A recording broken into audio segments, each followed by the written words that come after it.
état grave. Prochainement en salle, La Vallée de la Fensch sur grand écran. Aucune date pour l'heure n'est donnée, mais l'équipe de Singapour 1939 Productions terminait ce week-end le tournage de ce long métrage commencé en septembre 2008. La trame de l'histoire se situe autour d'un bar à Auconcourt. Jean-Christophe Dupuy-Raymond, François Cartier. Ouvert 24/7, 2/2, première.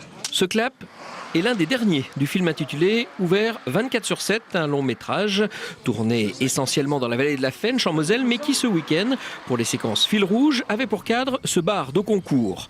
Ouvert 24/7 raconte en 1h20 différents souvenirs évoqués par des habitués d'un bar de campagne, un bar à choucroute.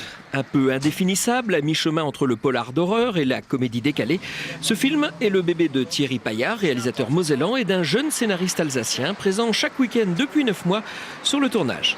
Allez, on essaye, action!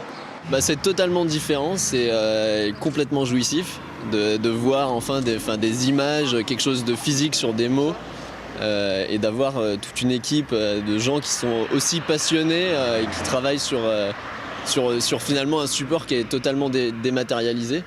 C'est sublime. On va rester en haut, tu éteins le moteur, tu descends, tu t'arrêtes. Et la caméra descend sur toi.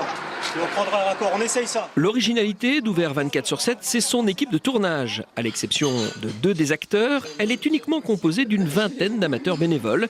C'est le cas d'Émilie, une sage-femme passionnée de théâtre et actrice pour l'occasion, séduite par l'ambiance. C'est très familial et c'est justement ça qui m'a plu tout de suite et c'est pour ça que je pense que je suis là aujourd'hui puisque le but c'est vraiment de passer un bon moment et bon j'adore jouer la comédie, ça c'est sûr, mais de le faire dans un bon moment et que ce soit un plaisir, pas une contrainte pour moi. Ouvert 24/7 et désormais au montage, le long métrage mosellan devrait être diffusé au cinéma dès cet hiver.